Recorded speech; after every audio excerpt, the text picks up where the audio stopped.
to episode 5 of the Big Box PC Gamers Hangout. I'm KG in the middle of nowhere, and we have a selection of sundry degenerates to entertain and enlighten you. Today's topics are going to include everything was better back then, was it? Compare games back then and today. Must all game collectors be super nerdy, or can some be attractive and cool? And for show and tell, as well as our usual free selection, the box games we're all most proud of having. To carry on, if everyone would like to introduce themselves, I know you don't see each other in the same order I do, but starting with, let's go from left to right, Joe. Hi, I'm Joe Garrity. I am the curator of the Origin Museum. I spend a lot of time looking up weird and various facts and holding on to all the bits of ephemera that was Origin. Joel? I'm Joel McCoy. I've been playing computer games my whole life. I'm the founder of the Facebook group that we're all a member of, and as my title card says, I'm a massive loser. Mike is still muted. Moving on. Pascal. Yeah, hi, I'm Pascal from Germany, collecting big box games, mostly PC games and mostly adventure games. Roy? Hey. Hello. Am I muted or unmute? We can hear you. Okay, awesome. I'm Roy, I'm from Holland, and I collect big boxes, like most of us do, I guess. And Welcome to the support group. yeah, Rush in.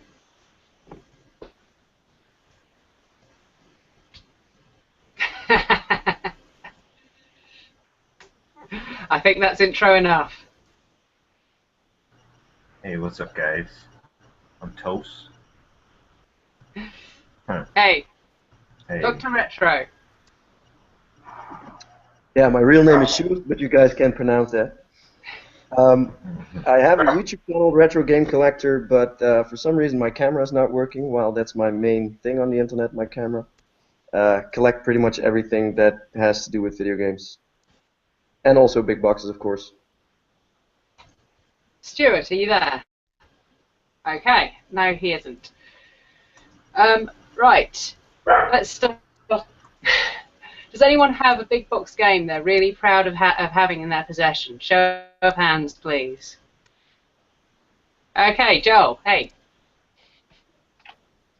I had to really put some thought into this because I don't really own anything that you guys would consider like massively rare. I guess this is, but probably the most rare thing that I do own, or the thing I'm most proud of, is the Kingdom of Amalur Reckoning Collector's Edition, which has an interesting story behind it. 38 Studios, I don't know how many of you have heard of those guys, but it was Kurt Schilling's game company. And it was Kurt Schilling and Tom McFarlane and R.A. Salvatore were going to start making video games. And this is the one and only game that they ever made. The interesting thing about the collector's edition is you can only get it directly from their website. So not a lot of people even knew that it existed at the time. It was fairly expensive. I don't remember how much I paid for it. It seems like it was a couple $100. When it arrived, they're very rare in good condition, and mine is crunched. The reason is because it was shipped in a huge box, and it came with this absolutely massive statue of a troll thing that Todd McFarlane produced for the company. And it's really heavy. It's like super solid. I don't know what it's made out of, some sort of a resin or something. And that came in this big box that's separate from the game box. That is a big box. Yeah, it's huge. The box that this was shipped in had no packing materials, so the statue was just floating around, like banging up against the actual game box, which is here. So they're pretty rare and in good condition. It came with a lot of your standard kind of collector's edition stuff. The game is in here. This one, the code's been used on Origin, so it's not as valuable as some of the other ones. This is a box of like cards of some kind. I'm not sure, like a collector card sort of thing. It's got a map in here. It's got a little baggie. It came with some Chess X Dungeons and Dragons dice. There's a map in here, some sort of cool stuff. But since no one knew about it really until after it was released, they get pretty high prices on eBay. I've heard that a new copy that hasn't had the code busted can go for $5,000. The ones that have been used like mine, there's one on eBay right now that's sold for $600 in a used state. But that's probably the one that I'm most proud of having, and probably the most rare one in my collection. What's the game like? That's the funny thing, is the story behind the game is more interesting than the game itself. The game is sort of like a rudimentary RPG, sort of plays like World of Warcraft. Like you could tell, because 38 Studios' main mission was to produce an MMO. That Kurt Schilling was a big fan of EverQuest. He wanted to make an MMO, and the game they were working on looked really good. My wife and I were in a panel with R.A. Salvatore at DragonCon, and you filmed that, did you? I'll try to link videos to that because it's very interesting. We probably don't have a lot of time to go into it, but this game, they say, didn't sell enough to keep the studio floated, which is odd because this game sold over 1 million copies.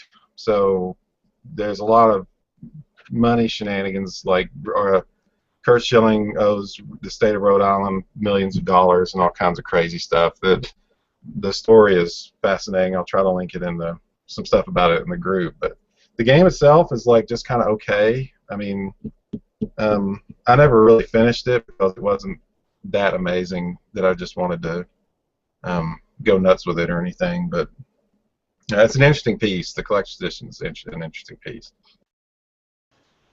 That's really interesting. Yeah. I actually really would like to get a copy of that. I mean, I only heard about it once it came out, and it got very good reviews, and the studio shut down like immediately after. So you can get like a non-collector's edition copy for like $10, very cheap, sealed, whatever. But if you want the collector's edition, yeah, the cheapest I've ever seen it was like $500, and usually it's north of that. And there was a few different editions too, because there's one I think that Todd McFarlane signed, one he didn't sign, and yeah, that was called the Signature Edition, which I do not have, which goes for way more. You had a chance of getting either Kurt Schilling to sign it, Todd McFarlane to sign it, or R.A. Salvatore to sign the statue. He signed the base statue.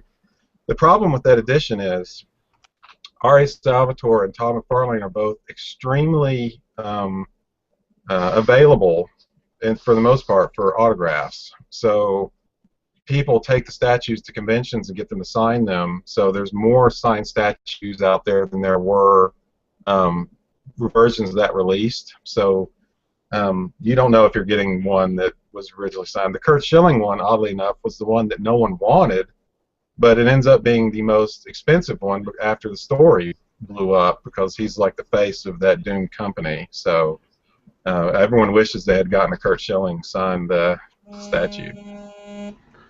yeah, I sure wish I did. What was the year of release on that? I'm not sure. Let me look that up real quick. Couple of years ago. It's not old, Joe. 2-3 years ago, I'm guessing. Never. While we go research, Very interesting story. while we go research heavy, I believe Mr. Russian Toast has something to show us. You're up. Hey, what's up, guys? Can you hear me? I don't know how well you can hear me. Yeah, we hear you. Loud and clear. This older game actually Fade to Black. It's like Flashback 2. This game's fun. This game's funny because like I just have the box. I don't have any of the internal stuff. I also have this I got a whole stack of boxes, but some of my more favorite ones, of course, This right here says Ultima Online, the eighth age, no, 7th anniversary edition. And I've been playing this game for 17 years, 18 years. I've been playing. I still play Ultima Online, pretty much every day. I was on when they launched the European server in '96. Yeah. Sorry, 98. Most recently, I've been. It's funny because like I can show you here. If I don't know if you can see here. I got 2 screens. This is it's a map from Ultima Online. I'm sorry, Photoshop. So I have like this map I've been drawing. If you can see, I paint these maps. Like I paint them, like literally paint the map for Ultima Online, That's and then amazing. basically load it into the game and load in. So I run my own Ultima Online servers. Sorry, the music in the background. Someone playing guitar. But basically, I run Ultima Online servers, and that's what I do. And paint the maps by hand, like from scratch. That's incredibly cool. Joe, I bet you are the comic map. I'm like flipping out. This is awesome. That was incredibly cool. Thank you so much. Thank you so much, and we want to see more of your maps, I think. Right, next with a game they're proud of. Volunteers? I'll go. Yep. Go on, Joe. All right. This is probably the game that I'm most proud of actually having. I don't know if I showed anybody this before, but this is Ultima Escape from Mount Drash. There are about 7 copies in the world. I don't have a box. This is nothing more than a printout of the cover of the box, but I did manage to snag a cassette. I was able to find a cassette on eBay. The story behind this is that this particular one was, I think, the 3rd one ever found, and somebody actually found it on eBay in a box of Commodore 64 and VIC-20 cassettes that he bought all in one shot for $10. So somebody basically he snapped it up at a bite, and then somebody let him know that this one was valuable. He put it up on eBay, and there was a horrible war and a horrible fight, and I was one of the people. I was the high bidder on it. So they're not worth as much as they used to be, but I'm still incredibly proud of it. And my mounting techniques have all but fallen along the wayside, so it's kind of slid down. It looked real nice in its day. I got to take the frame apart and put it back. But it's just the cassette, but I'm incredibly proud of it. If anybody knows about this game, the game is horrible. It's a Sierra game. And it's, oh, yeah, Pascal is going, yeah, I'm familiar with Mount Drash. But actually, Joe, I know 2 ones who have the boxed version of it. Within this inner Sierra collector circle, there are some who have it.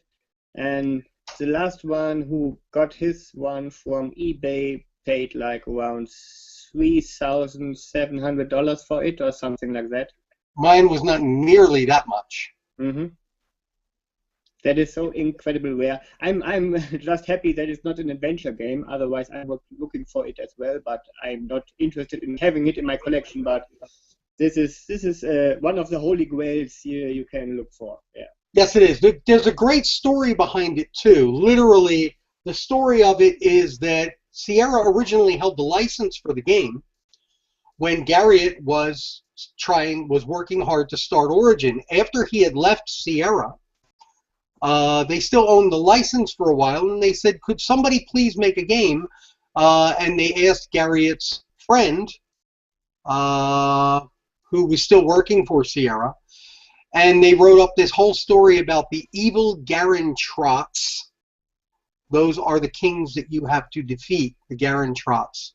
And this game was, nobody thought it was ever even released, but there was someone who was one of the original Ultima Dragons that used to spam in the forums all the time, in the news groups, I'm looking for this game, I'm looking for this game, I'm looking for this game, and he actually got a hold of one, and he was very excited about it, and that's when the whole thing took off. Like I said, this is probably the third or the fourth one that was found, but that original copy still goes around. As a matter of fact, I think it's owned by someone in Germany now. He ended up selling it for a ridiculous amount of money. But anyway, that's mine today. I was wondering, Joe, why is it so scarce? Because it's Sierra, it's a big publisher, Ultima, big series? Basically, it's because there were not very many made. It was when the VIC-20 was basically on its way out. The Commodore 64's price had dropped dramatically about 1983. They didn't do a big run of them because they were just kind of feeling out the waters to find out if Garriott would sue them or not. And so there weren't that many, and it didn't sell well. Okay. So how many are there were very many to begin with. Plus, it's considered an Ultima, and that's what made the desire so high. Yeah, true. But what's the estimated number out there? Because a print run usually has like a set number. I believe that, how many were in the print run? I have no idea, but I would guess it was between 5,000 and 8,000 copies. But to the best of my knowledge, there's less than 10 that exist. So there is a chance that somewhere in a dark, danky warehouse, there's a box that has the rest of them. I'll let you know when I find them. Sure. Isn't there like an urban legend about that game being like tossed in a landfill off a cliff or something? I thought that was E.T. No, that's E.T. That was actually a misquote, and that's kind of my fault. In the news groups right now, you can still look up alt.up binaries, and go through the news groups, and you can find that literally one was found at the bottom of a cliff in Canada. One was found. Basically, a game company, or not a game company, but a software store was throwing out all of their excess software in the late 80s. And they, instead of going to the local dump, they dropped it off the edge of a famous cliff that's known for everybody dumping their garbage out there. So this was found among them. And what I think is funny is that the story got twisted into somebody dumped all these drashes down a mountain. It's like, that's not true. It was found amongst a garbage dump. That's all.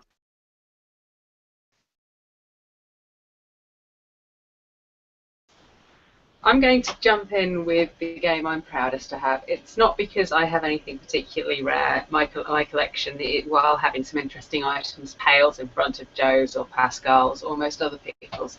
But something that's quite important to me is actually owning original software, which I think we'll probably touch on in the future.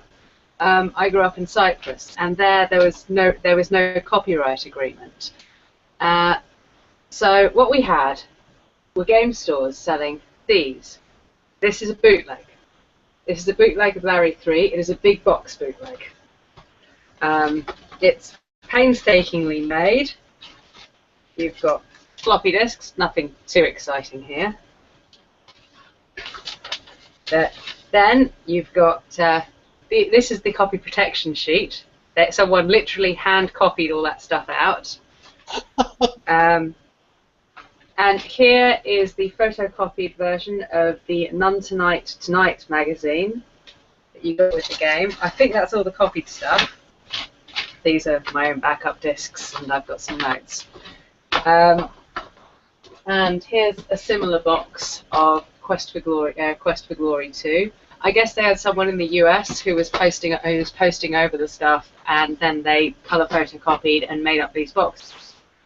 But because there was no copyright law, it was really hard to get original software because people just wouldn't bring their original stuff over there because they figured it would get stolen entirely legally. So it was only much later that I managed to get hold of, for example, this. It was before the Sierra games went completely ballistic in terms of price, and I think it's a really nice copy. I've got all the discs. This one came with a copy of the hint book shoved in there, which was very nice. None Tonight Tonight, and it's even got the tacky postcard, which is always worth having, and is a bit tends to get missing, and the Sierra newsletter and catalogue and so on. I've also similarly eventually managed to get hold of not Quest for Glory, but as I will always know it, Heroes Quest.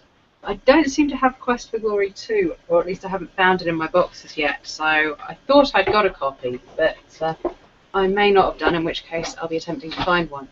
But only having access to bootleg software in the, during those sort of formative years of gaming, as soon as we had a legit software store, I took up hanging out. I've been helping out there pretty much constantly.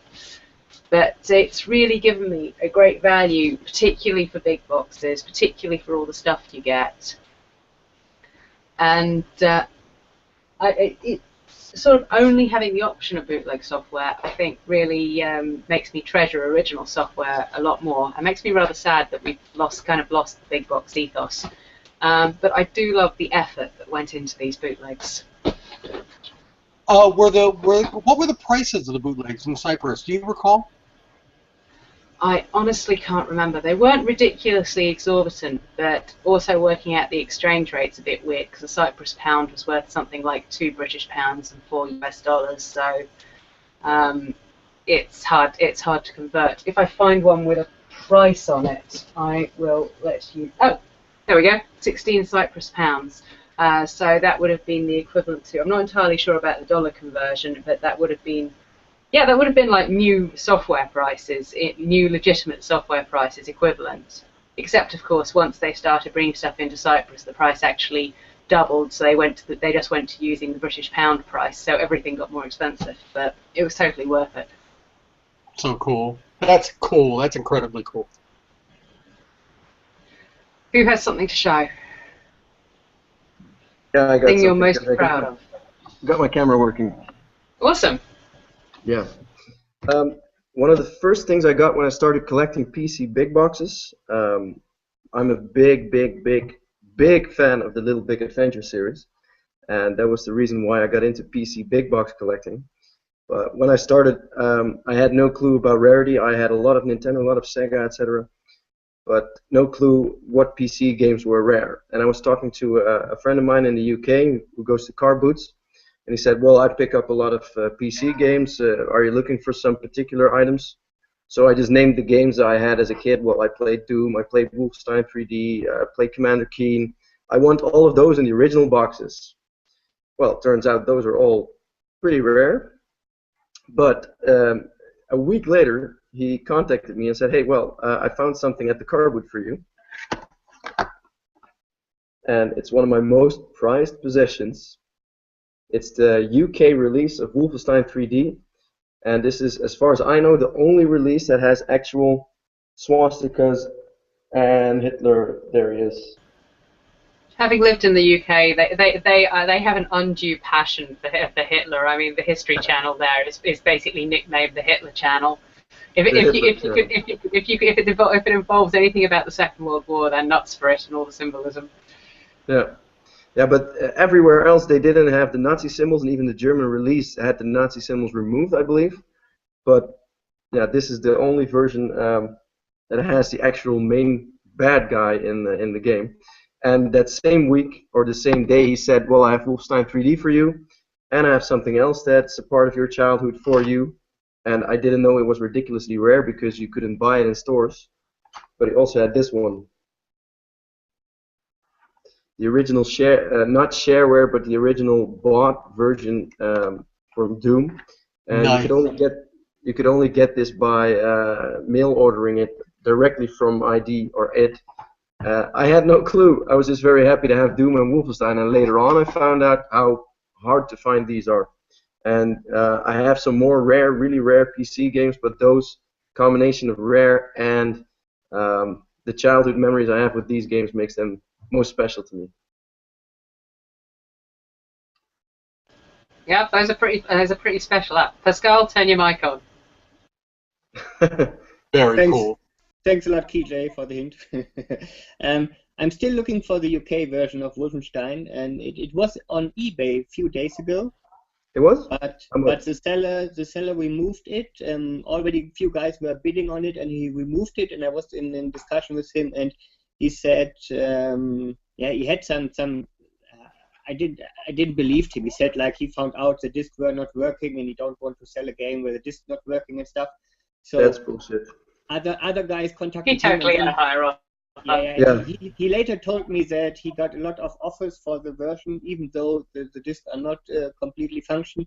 And he told me that someone offered him a 4-figure sum for it. So I don't know how much, but it got sold for a lot of money. So holy crap! This is what I mean about the artificial inflation of game values. I mean, these are great, and I love this stuff that the prices stuff goes for. I can't. It's really hard to imagine ascribing actual value like that.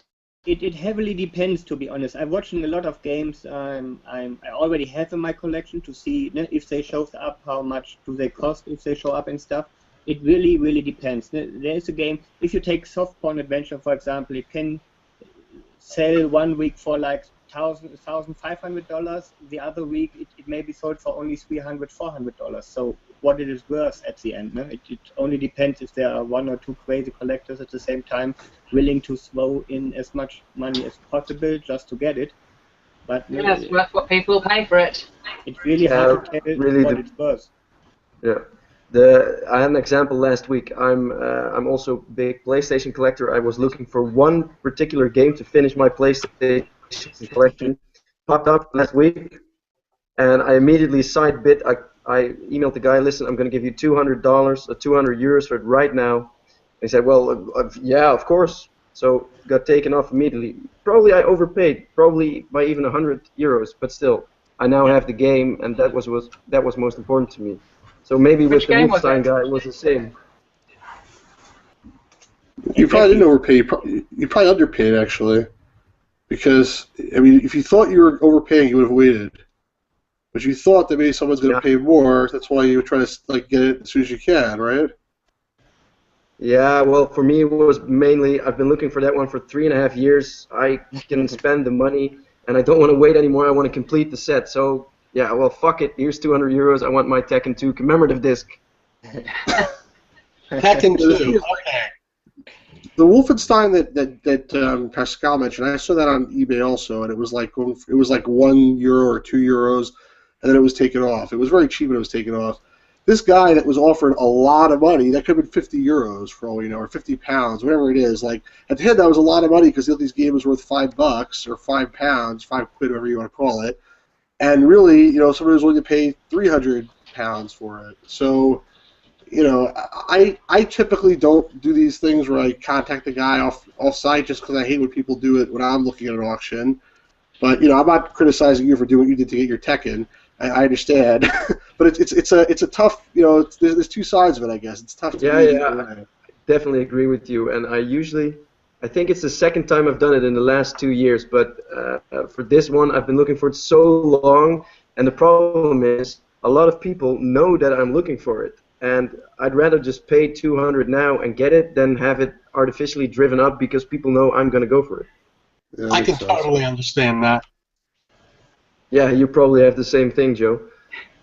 With my YouTube channel and a lot of people following me, they know I'm looking for the Tekken 2 commemorative disc, or they know I'm looking for whatever Commander Keen games. If people know you're bidding, well, we're going to bid it because we know he wants it anyway. I agree on what Stuart said because I think at least if someone put something on eBay for $1 and see how it ends at the end of the auction, I think it should stay there. No? I don't like the reasons they later get to remove it because someone offered them like $100,000 or whatsoever. I mean, it's a tough call. If I offer something and someone offered me $1,000, just get it off eBay and sell it right now. I'm not sure how I would act on that, but yeah, it's always a hard one to decide on what is wrong and what is right there. I would probably think, why is someone offering me $1,000 if it's at €1 now? What's the actual value? It would make me think. Yeah, that's a decision there. No? If you stick to that and see if it gets to $1,200 or even more, or no? is it a one time of a deal? Well, what does everybody think of that? I personally used to get absolutely furious with folks putting stuff up on eBay and then they disappear because everybody says, will you accept to buy it now? Will you accept to buy it now? And they basically get it yanked off of eBay very, very quickly. And that used to frustrate the all get out of me because I'd be watching it and I want to bid on it and, you know, I want to use eBay the way it's supposed to be used, but I used to get into this fervor of anger because all of a sudden it would disappear. And I think that's not playing by the rules. Yeah, I'm somewhat inclined to agree on that front. Okay, does anyone else have a particular treasure to show, or shall we move on to one of the main topics? Aha! Right. This is my box I'm most proud of. It's absolutely not rare. It's nothing special, but it's the box. Every time I see it, it makes me happy. I talked about this box before, I believe, but then I couldn't show it. So this is my chance to show the box off. It's the foiled box with the folding front and the back side. And there's completely nothing in the box except for the jewel case with CD and one piece of paper. So, like I said, nothing special, but it's my favorite box in my collection. That's beautiful. Box. Yes. Pascal's wandered off, and he's usually up to something when he does that. Yeah, he did show something earlier, but I didn't know what it was. Can I Yeah. show something, KG? Yeah, of course.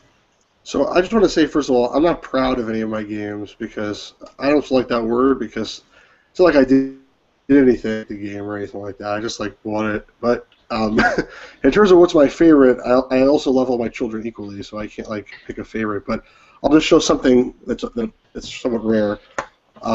This is a game which I don't know if anybody has even seen or heard of before.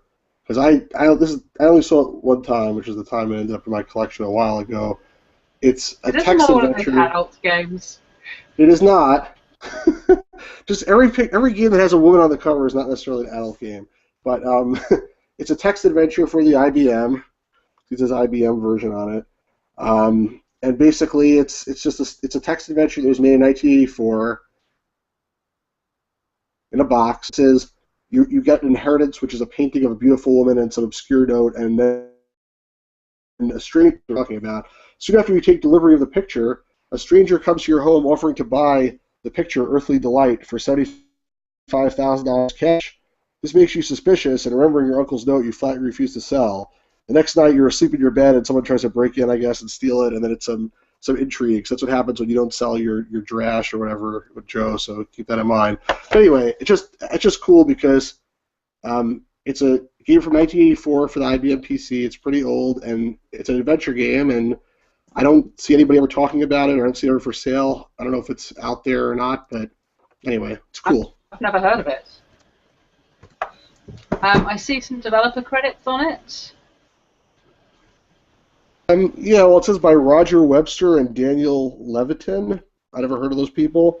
It's by DataMost, which is, I guess, they made a bunch of stuff. You can't see it there, but yeah, they made a bunch of stuff, but I don't really know too much about them. It's a pretty standard game. Again, it's one of those things that, like, may be very rare and nobody's looking for it, so therefore it's worth nothing right now until, like, Pascal starts looking for it and then it becomes worth $1,000. Pascal, do you have anything from your collection? Let me think about that, Stuart. Yeah, as a starter, I have something like this. This is Mystery House. Yeah, we knew this was going to be good. So this is framed, and I leave it in a frame because it still has this how you say the plastic. It came with it is not sealed, but it still has the original plastic film.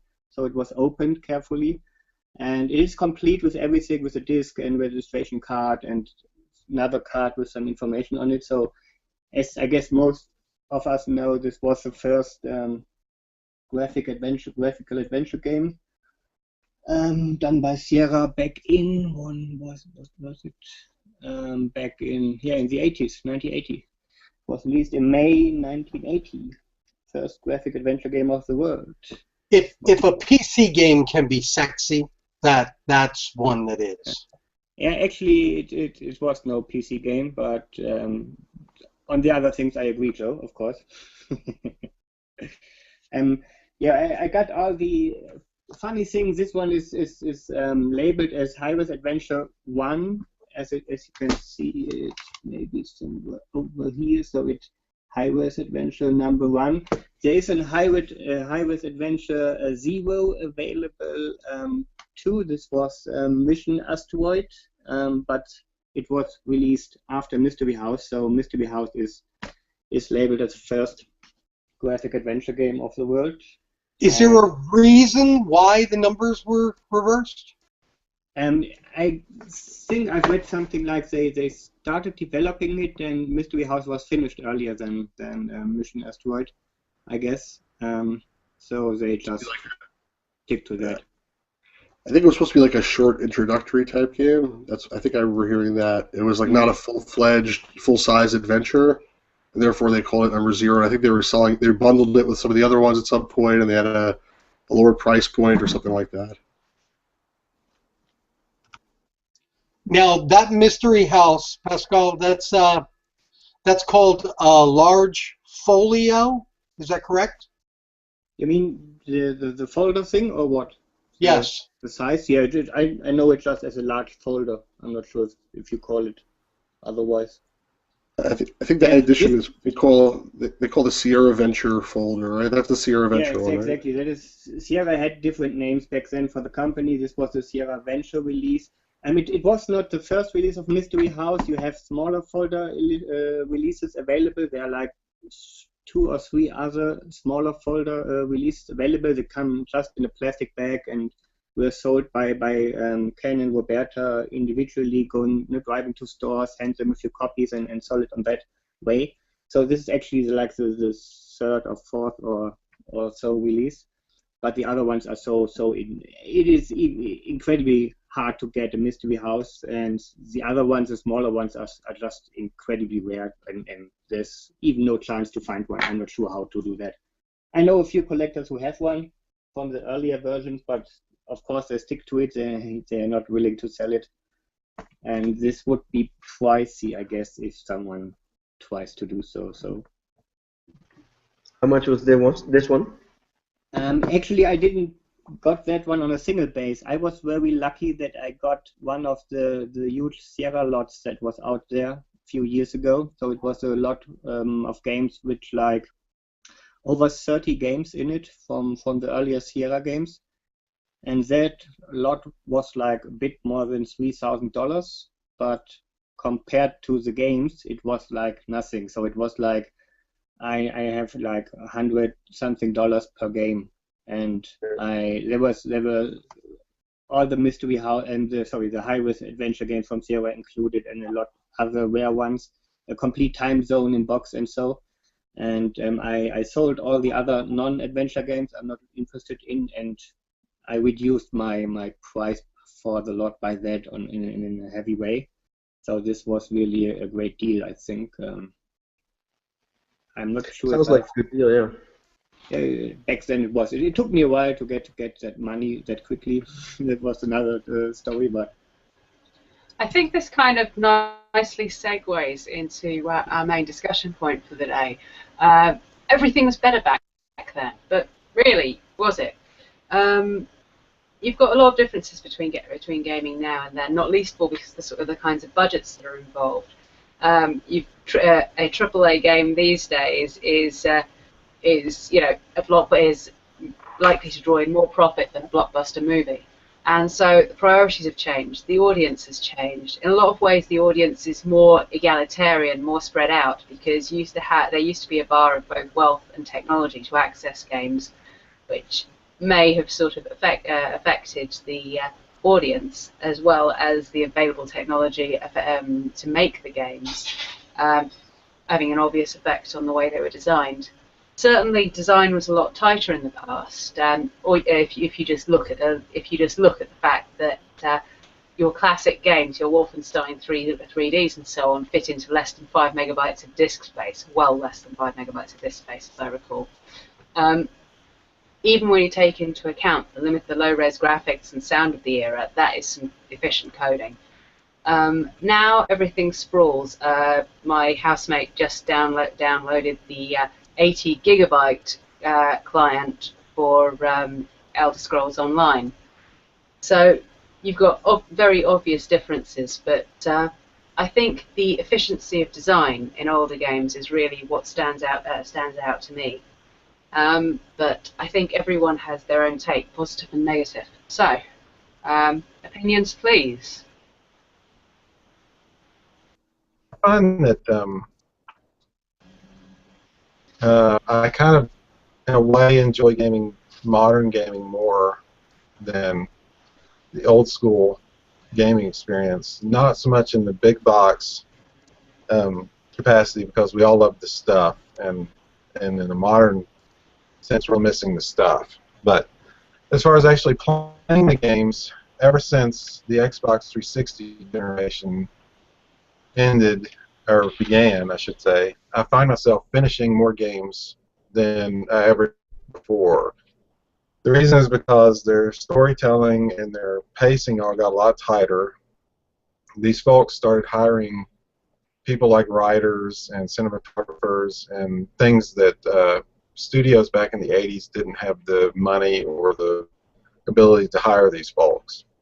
So the games have got more streamlined, and part of the reason why that appeals to me more now is because I'm an adult now, and as a guy who works, more than 40 hours every week for my job, I don't have the time that I had as a kid to sit down and just kind of dink around on Ultima 7 for an entire weekend, like I used to. So as an adult, it's almost like games have matured with me, because games were born at the same time I was, essentially, and we've grown up together, and now they're making games for people just like me, and the people making them are in the exact same boat that I'm in. So I think I put my hat squarely in the modern games category. I mean no disrespect to Mr. McCoy, but you have no idea what the hell you are talking about. No, I'm joking. But I am raising a point here. I would respectfully disagree with what you just said.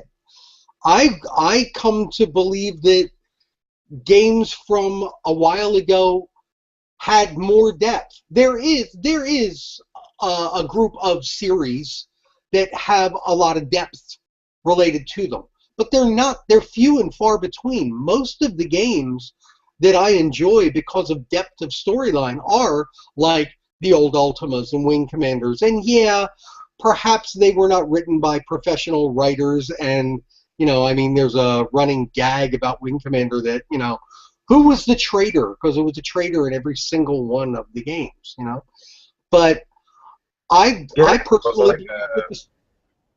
Garrett was like a one-time natural talent that we'll never see again. So he was a guy who had the whole package, right? He was a good writer. He was good everything. He could do it all. Games like his were pretty rare back then, and I played, a lot of those type of games. And I've got a ton of games on that shelf that I've never finished because Ultima 7 I've never finished because that game is hard as hell. I do like the ability. I've invested more hours in Ultima 7 than I invested in Skyrim and Civilization put together. Maybe not Civilization, but definitely more than in Skyrim. And I put 130-something hours into Skyrim. I have 160 hours or so in Skyrim, so I'm with you on that. I have to call BS on Joe's whole statement, only because admitted in the past, Joe, that you haven't really played any games from beyond like 2000. So therefore, obviously, you're not going to find any enjoyable ones in that pile. I mean, that's just logic here. You can't fight the logic. But I just want to say, I'll let you respond in a second. I just want to say that I think that there's some truth to what you're saying in the fact that like nowadays you chunk out these massive amounts of Call of Duties and all these Me Too games and clones and whatever else, and a lot of it is not. It's not the same type of innovation that they had back in the day. I think that's certainly true. But I also think that a lot of the games from back in the day were not very good. For example, Mystery House, very collectible game, not a very good game in my opinion. Wizard of the Princess, a pretty bad game. King's Quest I, mediocre. I mean, for the time it was amazing because like all the great graphics and animation and 3D effects and all that in King's Quest I, but as a game today, does it hold up? Not really. So I mean, Seminole is not the same as objectively good. Right. Yeah. Right, and so my top games of all time happen to be around the 90s, like Day of the Tentacle and King's Quest VI and Secret of Monkey Island, but that's partially because of nostalgic reasons. There you go. Partially because of nostalgic reasons, partially because they're actually really, really good games. But, I actually played the Monkey Island games for the first time about a year ago. But don't ask. I played a lot of LucasArts after Monkey Island, but I never played the Monkey Island games. I played them on a phone, on the tube, on the way to work when I still lived in London, and they were absolutely amazing. I think adventure games from once you got to a certain level of graphical quality, adventure games in particular age really well. I found the same when I replayed Beneath the Steel Sky. So I think some games do objectively hold up, but most of those you need to be into the late 80s before modern gamers or even people who've acclimatized to modern gaming can sort of cope with the terribleness of the interfaces and the graphics. I've endured some terrible interfaces while playing retro games. Correct, and it comes down to exactly what you're talking about, KG. I mean, I've heard so many analogies of people comparing video games and computer games to Hollywood. And we had the era of the silent movie, and we had the era of color, and we had the era of talkies and like that. And you can go back and look at all those silent movies, and there are only a few that everybody basically points out and says, these are fantastic. You never hear of the Keystone Cops movies being considered absolutely fantastic bits of movie history because it's a one-man show and it's just mind candy and it's a bunch of people running around and hitting each other on the head, and that was that. What I'm saying is that it matured at the same time. I agree with you in that, but we all matured with it. So is that posing an issue in regard to the question itself? I mean, do kids today look at old Ultimas and just go, I'm not even going to get involved because Ultima 7 looks like a Nintendo game that I don't think is cool? Probably, yes. But things like Zork still hold up today. I mean, who plays it versus whether it's good or not, I think there's two different questions. So I agree, Joe, that kids nowadays, to get them to play like a Zork or Ultima 7, let alone Ultima 1, is going to be a very tough sell.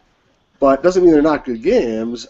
I mean, I think fundamentally how I see this is that back then there were, like I said, everybody was innovative. I think now you probably have close to the same output of good games you did back then, but you also have tons and tons of other garbage that's flooding the market, especially like if you look at the casual market, like, forget it, there's tons of stuff out there. So the good games are still there, but you got to really know what you're looking for. You got to search for them a little bit more. But there's good stuff coming out today. Agree. I mean, I'm still enjoying. I enjoyed playing a lot of games back then, and I'm still enjoy playing new modern games today. But I'm a bit like disappointed how many bad games shows up today. We are talking about like over 30 years of game development, and there should be like a million books out there on what to do right and wrong in a game, or what to avoid to have a bad game.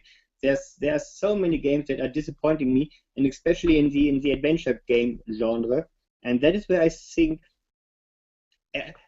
I see what Stuart said. I mean, there are a lot of games which are interesting to collect, but gameplay-wise, they were not that good at all back then. But given at the time they were developed, and the possibilities they had with tools, with trying new things and stuff, some of these games did something for the first time at all.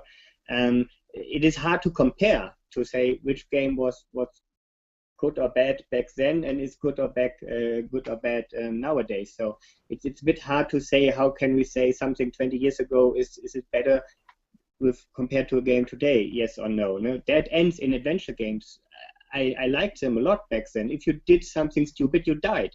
You cannot offer that today for the audience, because they played for like 5 minutes, they die. No one took a save point if it's not autosave or so, and they say get away, and I jump over to the next game, and I don't continue playing it. So it changed a lot in ways how we play, how often we play, how game developers. If you speak to game developers, Ron Gilbert was in an interview. He said he likes shorter games today because he's getting older. He don't have so many time to play games. So if he develops a game, he takes his age into development as well, to say, hey, if I want to create a new game, then it has to be something I can finish in like 3 hours. Show me an adventure game that... Yeah, KJ? I kind of like the way narrative density is coming. I mean, it shows up more actually in RPGs and adventure games, I think. The sprawl of Skyrim and so on notwithstanding. But it used to be, I mean, particularly if you go back to some stuff like, and this is the reason a lot of people find the Bard's Tale games are particularly bad offenders for this, virtually unplayable, but a lot of 80s RPGs do this to a greater or lesser extent. You've got dungeon after dungeon of repetitive content that's packed in there just to justify the exorbitant price, because inflation being what it is, and there being no Steam sales and so on, games used to be worth a healthy wad of cash. I mean, the entire hobby used to be, the preserve of people who had money to throw around to a large extent, in a way that it's almost hard to process now. But if you are going to pay the sort of the equivalent of a week's wages or something for a game, you've better get a healthy load of entertainment out of it. And I think the fact that we pay less for games now means that they feel that they can be more compact, and in a lot of ways that means there's less gratuitous content. You've got greater narrative density, and I play games for narrative. I mean, I sometimes play games to blow the shit out of stuff, but I am a fan of narrative, so I think that's a key difference. Yeah, I get really irritated when a game is more, now anyway, when a game is more than like 10 hours long, or even more than 8 hours long. It just goes. I think a lot of these guys have a feeling that they need to pad these games out because older games were longer. And I think it was Assassin's Creed Unity I was playing recently. I finished that game, and I loved that game, even though the critics all crapped on it. But that was a great game. Get it if you haven't got it. Anyway, it felt long, and by the time the game was over, I was very much like, just finish. I'd just be done with it, And it just felt like it just kept going on and on. And modern games have a tendency to do that. And when the critics like crap on a modern game that's like, what is it, that Order of 1866 or whatever that PlayStation 4 game is that just came out, I think it said it was like 5 hours long.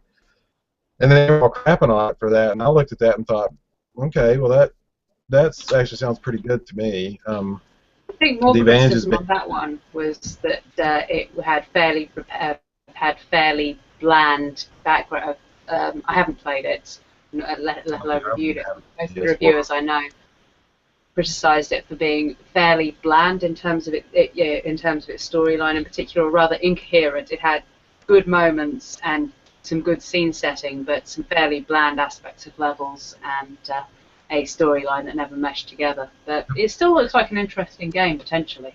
I've played some really good games that were about 5 hours long, and what I find is I'm more likely to want to replay those games since they're that short, rather than if they're like 12 hours long or whatever, 16 hours long, like Assassin's Creed Unity. It was a good game, I thought, but I'll never play it again because it just took too damn long.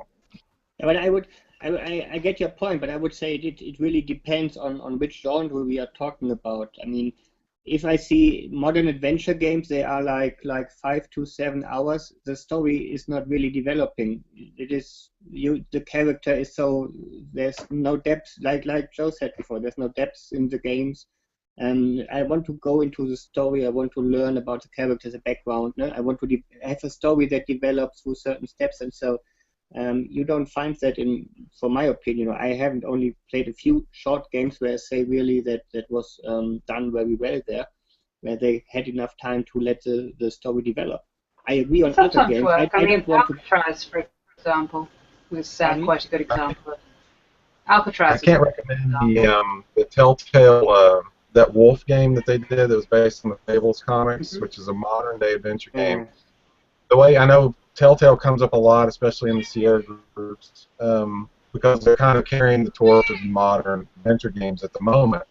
But their system of the episodic system, I personally think is a very good one. Like, I really enjoyed the Walking Dead games. I really enjoyed that Wolf. I can't remember the name of it right now. The Wolf Among Us, right? Was a great game, and they're very bite-sized chunks. You know, I don't know how long the actual game ended up being as a whole, but the episodes were about 2 hours a pop.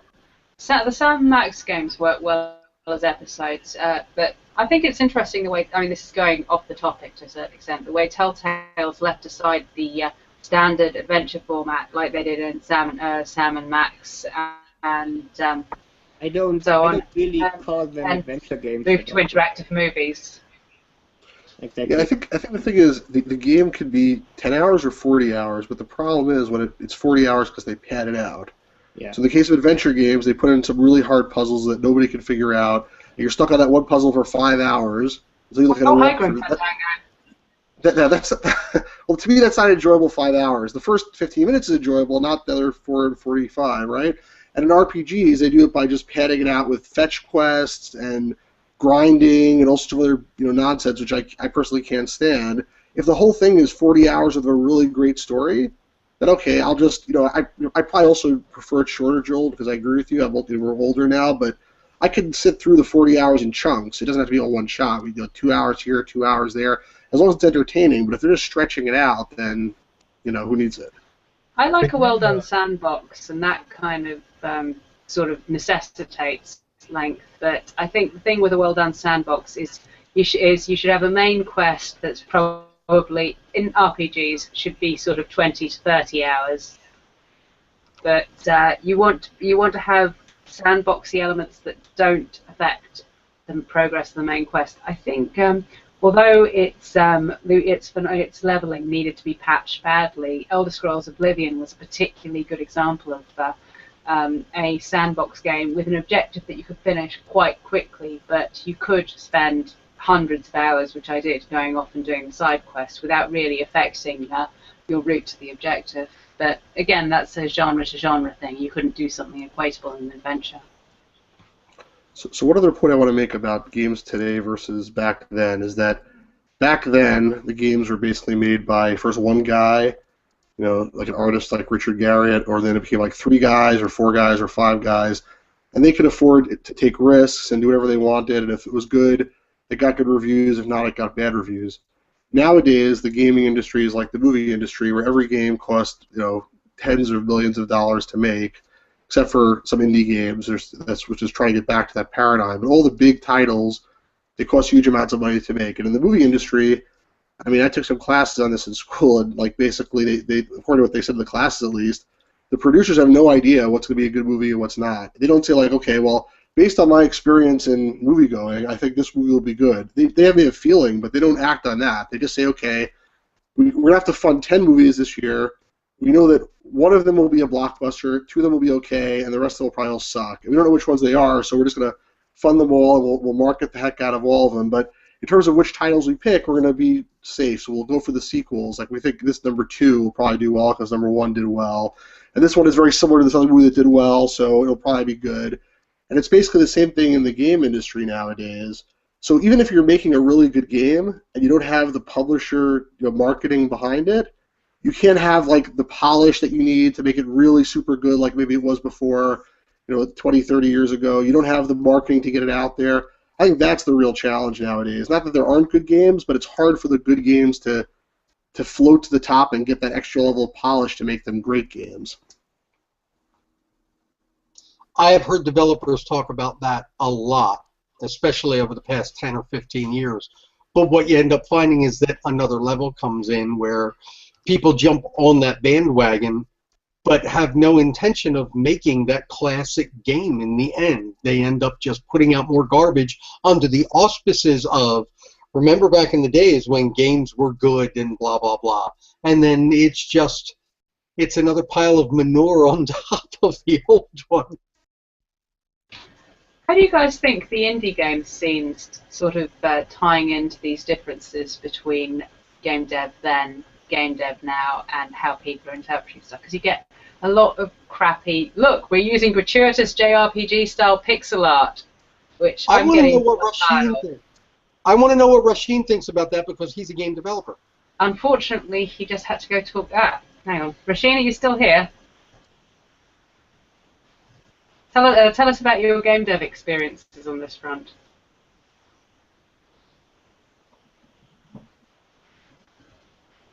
No, he's actually got game developing to do. Well, I got a guitar and stuff going in the background, but like I do game development using Unity 3D. I do mostly, personally, what I do is most of the production work and the music and sound and animation stuff like that. My buddy, a graphic designer, does most of the graphics and stuff, and I got a programmer that I'm working with. So I've been doing game design for probably about 10 years. So like 10 years. I've been doing it for probably like 15 or 20 years because I'm 33 right now. But I started making games when I was 12 years old. Man, I've been doing it my whole life. So basically, I like making RPGs, dungeon crawlers. The one we're working on right now is kind of similar to Diablo, not like Diablo 3 or anything like extravagant like that. It's more of like a really simple, like picture like Diablo 2, like kind of old school graphics, only like 3D. Using Unity, is it possible? Which is very much the epitome of a modern tool. Does developing old school stuff work quite well? Yeah, it's not bad. Like, well, basically what I'm saying is it's without getting too much into development stuff, it's going to be basically like Diablo, only with like more players online. So it'll be more of like an Ultima type experience than a Diablo experience. Only like instead of going in a dungeon, done like Diablo with like, oh, I'm sorry. Instead of most games having like 3 or 4 players, this one will just have a more vast amount of players. But we're gonna get a Kickstarter campaign, and I'll have to give you guys a link next time I come in contact with you here.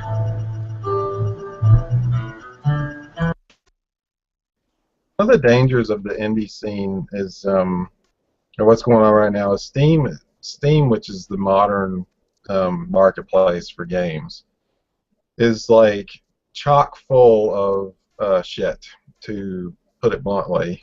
And the danger is as a guy who lived through the Atari age, where you could go down to any drugstore and buy some really crappy game for $1 on the Atari, consumer confidence like drops like a rock, thrown off a cliff, when you basically can't really trust any game that you buy off of Steam.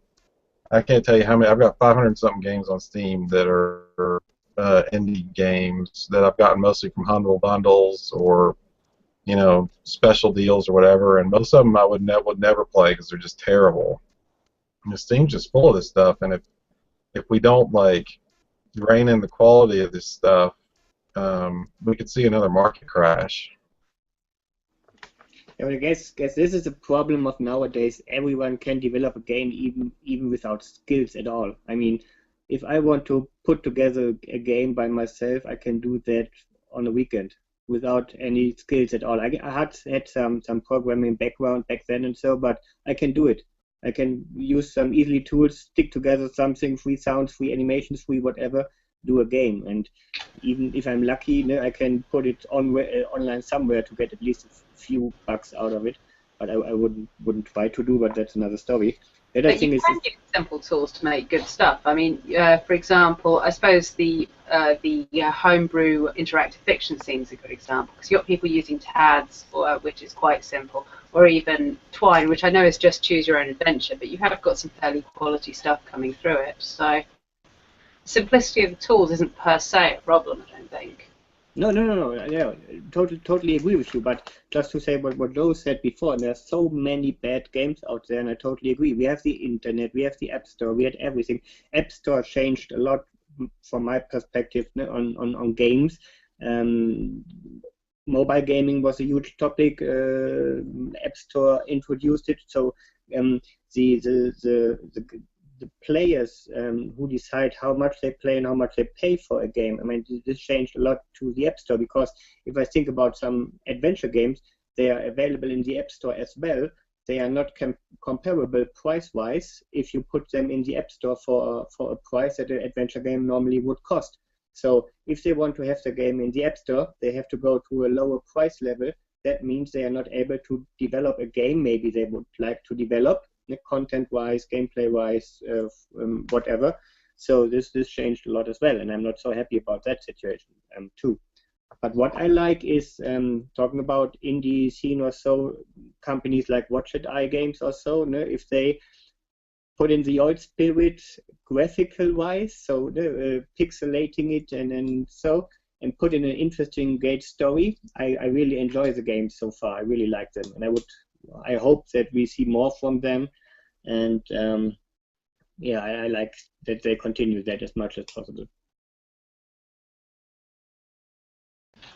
I think we've pretty much beaten this topic into the ground, unless anyone has any remarkable insights. So what was the final decision? I guess we'll have to take a vote, but I think most of us are going to be kind of ambivalent. I mean, from my perspective, as someone who currently plays both old and new games, I usually have a couple of each that I flip between, and I do like. And with the harder adventure games, I do like leaving them to sit, and I think about the problem rather than referring to a solution necessarily. But I think the thing is, when looking at old games, we get to cherry pick the very best. We get to go and find the ultimate, and even Ultima 1, if you compare it to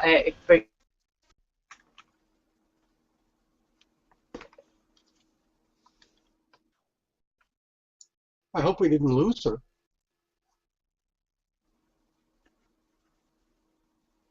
Everyone else still with us? Yeah, we're fine. Okay. When we look at good old games, for example, there's some crap old games on there as well now, but mostly it's the very best. Hence my project to find kind of the forgotten games, why I'm going around and doing trades with people and saying, do you have any obscure games from the 80s or 90s that no one remembers? Because I want to find out what was in these forgotten games. I have a few of my own.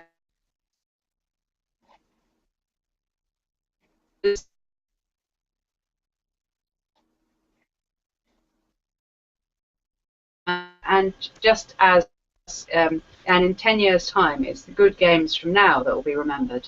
So I don't think there's a significant advantage per se of new over old games. That it is very easy to be tempted to look through rose-tinted spectacles at the very best of old games.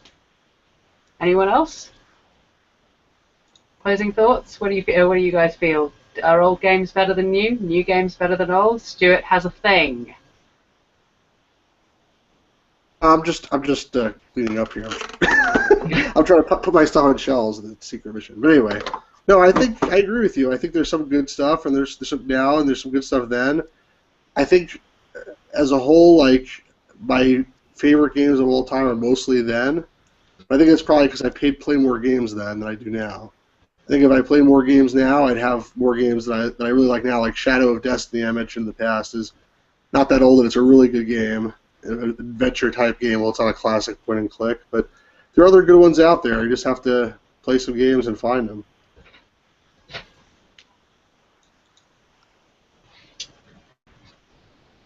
I think at this point, unless there are any more opinions, we're into another show and tell, ladies' choice, as it were. Do you have anything that doesn't fit any theme but it's worth showing off? Oh, Pascal has something. Hey, Yeah, the heyday of Virgin Interactive. I'm a huge Dune fan, and I have two of these. So there's an as far as I know, there's a US and a UK release of that special edition of Dune. It's this so-called worm edition. We remember all the huge sandworm in Dune. Of course, everyone has seen the movie and knows about the sandworm. And this edition comes with a huge sandworm. If you open it, then you have like this huge sandworm in it, which actually has a big mouth. So you see. That's cool. And I like this version a lot. This is so amazing. And it looks like the sandworm's speaking for you now. exactly, and it comes with the soundtrack CD as well. So it has a manual in it, and then it has the game CD and the soundtrack CD, which I heard is especially the Exos Dune Spice Opera soundtrack. This one is rare too, so it's hard to find that one so far, I heard. And it is a good one. Listen to it time to time. And I'm happy to have that one in my collection as well. Dune. The game was not so... it was okay. It was a mixture, adventure game elements, strategy elements. Dune 2 was rated more highly, but was more overtly strategic, as I recall. Exactly. It was a strategy game, so I don't have Dune 2 in my collection because it was a strategy game. Dune had fairly minimal adventure elements, so it's a while. So. Exactly. One thing about that game right there that really stands out, look up, if you do anything with that old Dune game right there, look up the soundtrack, because it was absolutely epically amazing, the soundtrack in that game. Agree.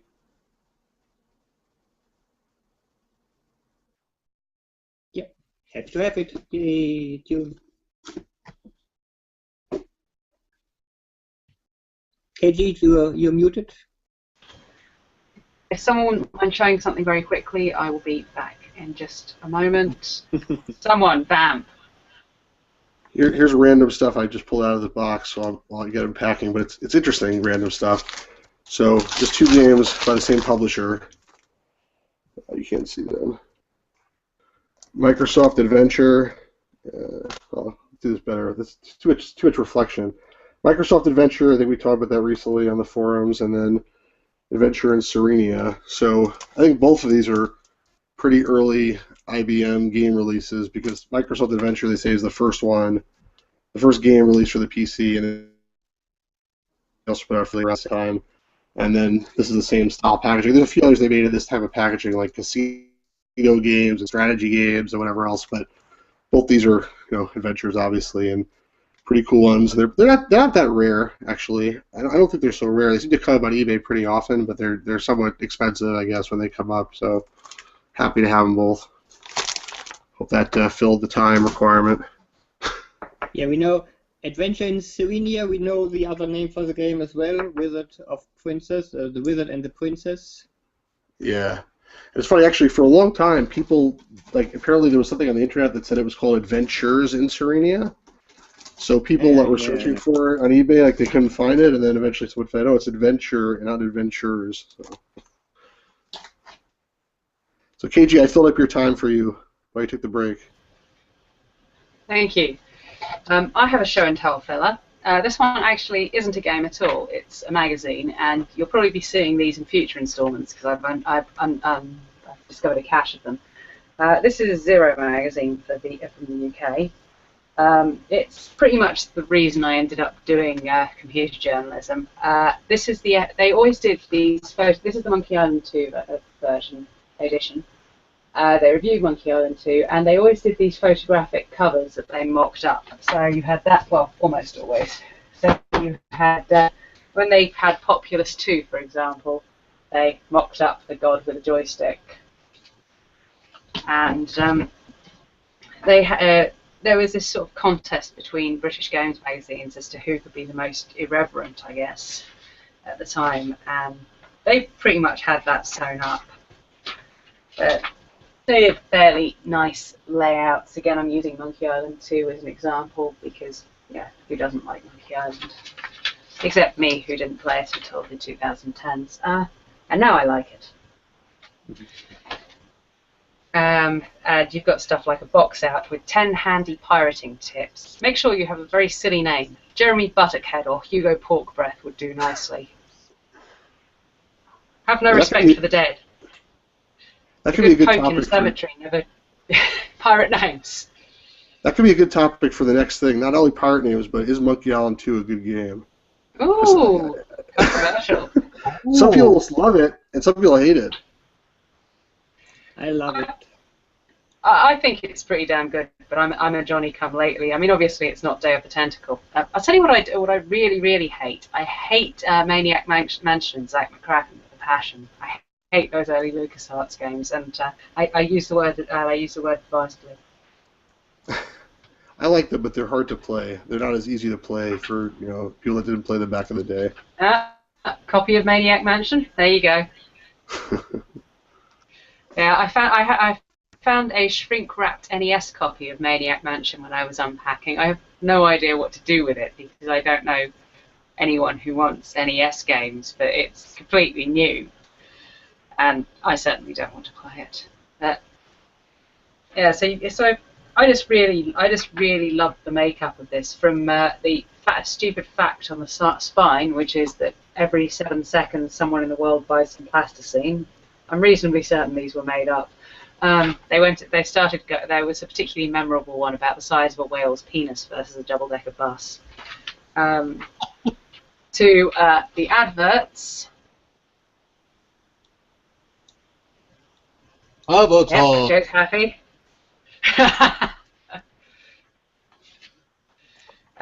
To obscure pop culture stuff. There was a British pop star called Lisa Stansfield. So in the back pages, they published the Lisa Stansfield Personal Organizer. I shit you not. I like these guys. Yeah, they were probably the best computer magazine of all time. I say that as someone who's actually done a fair bit of computer journalism. But yeah, so anyway, that's my secret. You have to keep your wit about you when you're doing something like that. Like, I have seen some gaming magazines. There was for a short time, PC Gamer thought they were edgy and in your face and that kind of stuff. And sometimes it would work, and sometimes it would just horribly fall flat because they're trying too hard. What's quite interesting with these guys is they actually did give bad reviews. I mean, you've still got your sort of inflated PC game scores, but you would see stuff that was sort of in the 60 and 50, 60%. It was still hard to get less than 50%, but here's their review of Red Baron, for example, which they gave 65% to, so that it wasn't everything gets, it wasn't sort of 75% is a bad score territory. And I think whereas Heart of China on the next page got 90%, which I think most Heart of China fans would agree was well deserved. Next. Heart of China's an awesome game. I've got a boring flight simulator to show. When I was younger, I was a big fan of Red Baron, I think as a lot of people were, and A-10 Tank Killer. The aerodynamic sort of action-y flight sims. They were a lot of fun, kind of action games, mostly. When I was younger, I unfortunately bought Falcon 3.0, which is one of the most complicated flight simulators ever produced. I do not have the box for that anymore, but I got decent at that game. For some reason, I bought Falcon 4.0 after 3.0. And what's interesting about this particular one is there's two versions. There's a couple versions of this floating around out there. This is the original release that came in this really rockin' like binder thing, and the disc was in a pocket in the back. Here's Falcon 3.0. Yeah, cool game, but man, this manual should tell you everything you need to know about trying to play this game, because it's tabbed.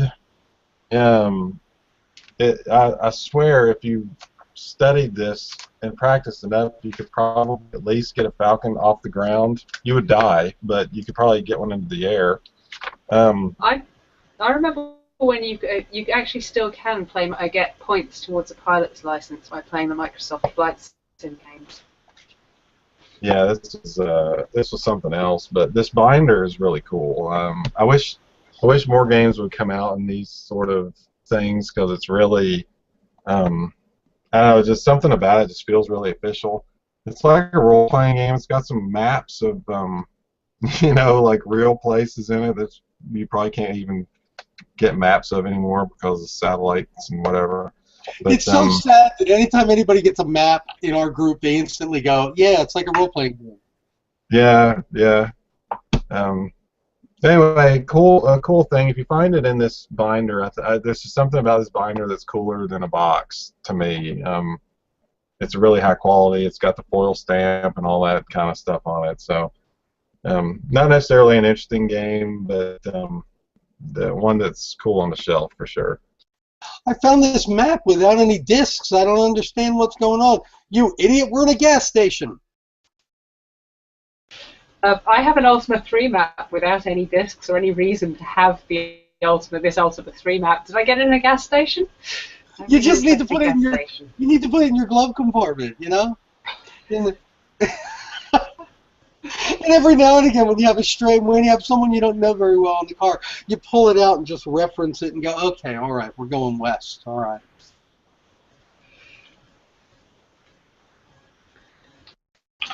So I suppose we're at the next question, and I'm informed that it's probably Stuart's fault, and I see that he's slunk off in shame.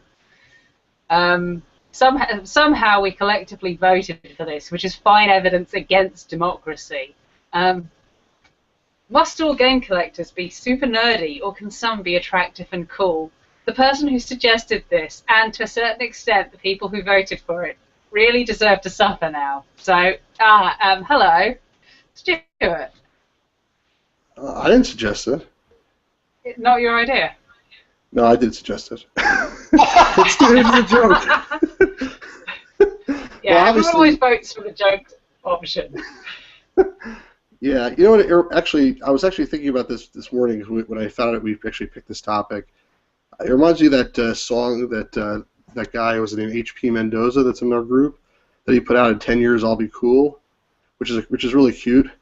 It's like, I guess, a lot of people that back then were socially awkward because they had a hobby that was not shared by the majority of their peers. Because this was a pretty niche thing in the 80s especially, and even in the 90s, PC gaming was not a big deal. It was console gaming. It was Nintendo and Sega and PlayStation, whatever, and PC gaming had always been niche. So people that never... Yeah, for that reason or other reasons, I don't know, but people that had these niche hobbies, and then now you find like sort of your natural crowd, like through the internet, like, oh wow, this is the guy that I would have been amazing friends with if he would lived next door to me instead of 500,000 miles away.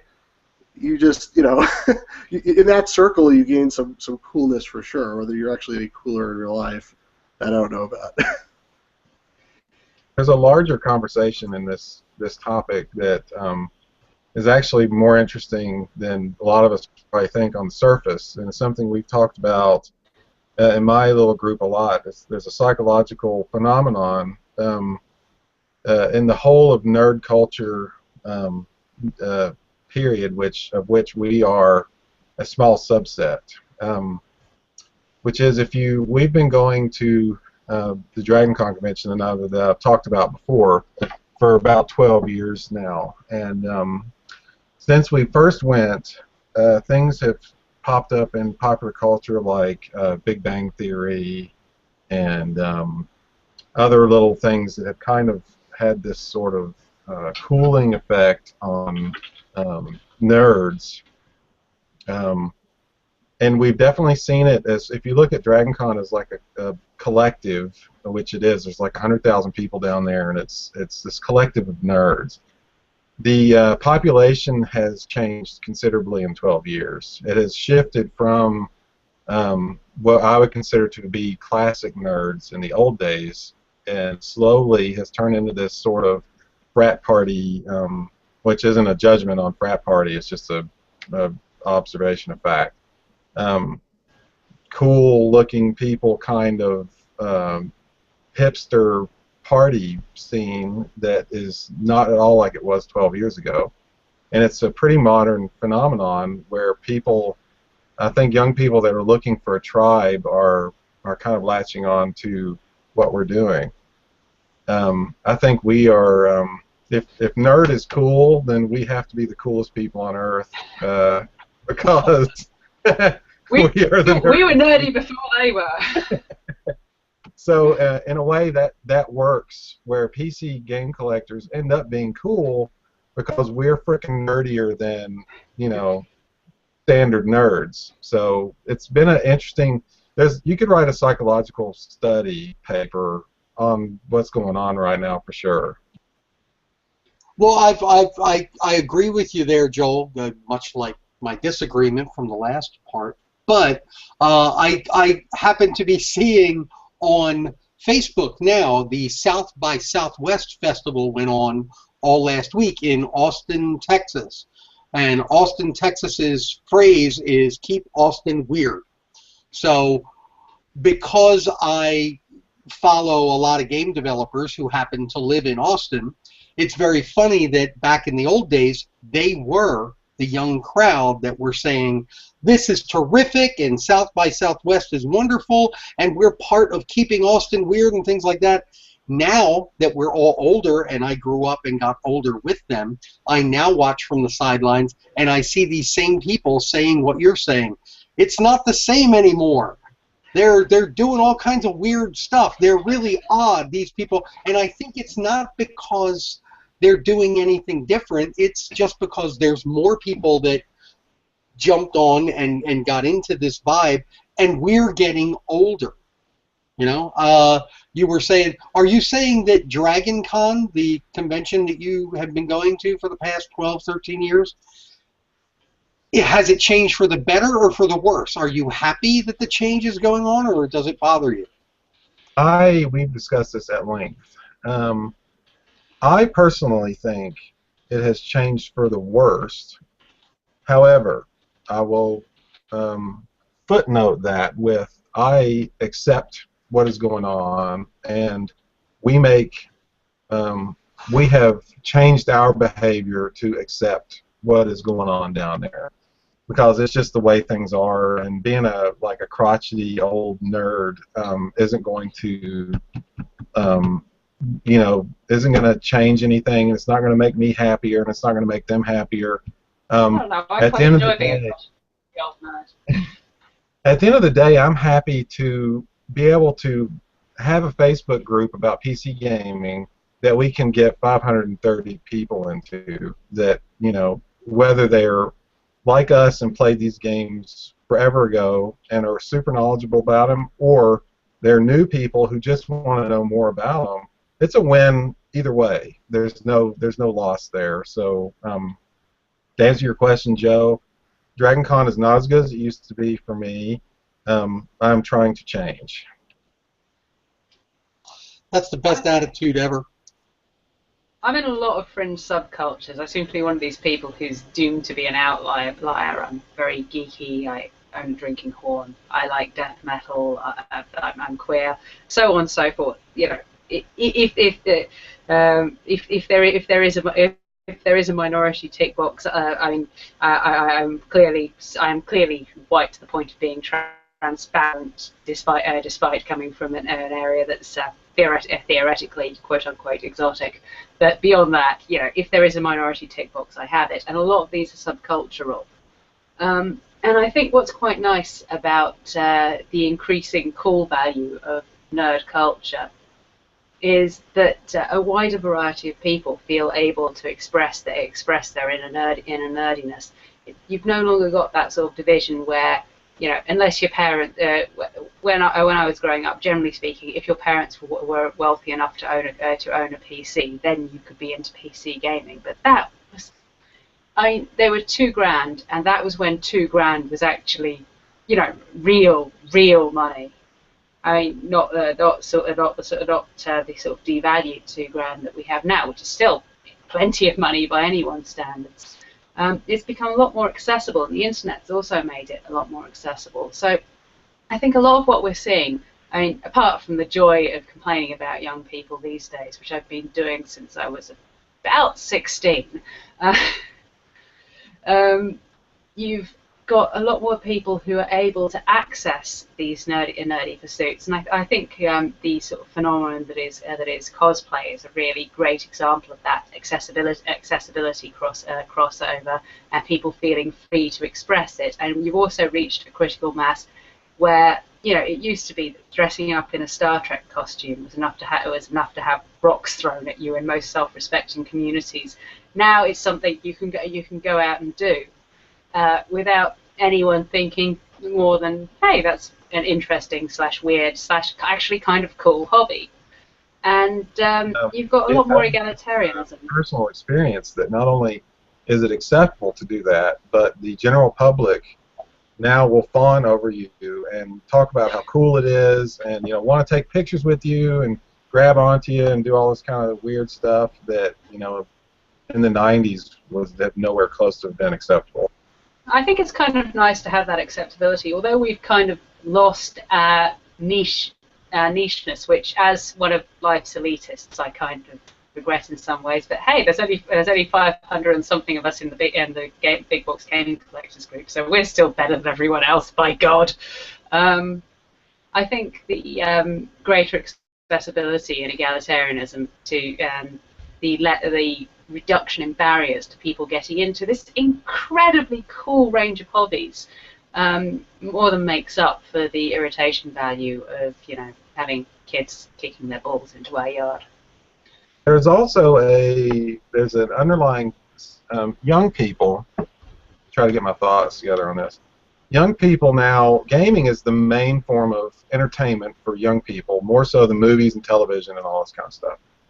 Well, the people that did not grow up playing Ultima 3 or any, you know, Sierra games or anything from back in the day, at some point in their life get interested in the history behind what it is they're doing. And that probably is what is making big box PC gaming, because gaming started on PCs to a certain extent. Anyway, so if you're going to research the history of gaming, you pretty much have to look at the big box PC gaming scene, and that would contribute a lot to this cool thing we're seeing as well. I'm not sure that gaming started on the PC. I think that's debatable, but I would agree that, you know, back in the day, the console games were more like kid stuff, like, you know, Space Invaders and things like that, and Pac-Man, quote unquote kid stuff. Whereas the PC games were much more advanced in terms of, you know, they required a lot more thinking to figure out what to do, to make your maps, to figure out the puzzles. I think the early PC games were targeting an older audience, yes. Right. So from that perspective, they still are too. I mean, the majority of PC gamers, last time I checked the statistics of this, were sort of mid-20s to 40s and 50s, rather than being teenagers. So PC gamers tend to be a slightly older, slightly more affluent demographic in general, but more so then. Sorry, Stuart. Continue. No, I said what I was going to say, but something else I was thinking on that note. I mean, given the fact that, you know, a couple of people said that PC games back then is different than it was now. The total computer, somewhat wealthy at least, or have, I guess, decide to spend all of your disposable income on that hobby. It's for us today. But I mean, I know like the games that I played earliest were like text adventures and things like that, and they helped teach me like how to read because I was encouraged to read to understand what was going on the screen, and my dad was playing the game. And I know that I feel very confident that adventure games that I played, they really helped develop my thinking processes. And sometimes there's something stupid like the Monkey Wrench and Monkey Island 2, but a lot of times you have to really figure out what's going on. And even RPGs, similar thing. You have to make it strategize and figure out what to do, and it's definitely much more brain stimulating than sitting in front of a TV and just vegging out for like 3 hours, like I used to do sometimes, and some of my friends did. So I wonder if there's any correlation between people that played games back then and higher incomes today or better education. I'm just speculating. I have no idea. But I would wonder if there's any way, if it's just completely random or if there's any correlation there. I'm just bringing that up in the topic. I don't know either. I like to think I'm clever, but on the other hand, I ducked out of many opportunities to get higher income in exchange for living in the middle of nowhere and looking out at countryside. So well, you made the choices. Got rational decision making there.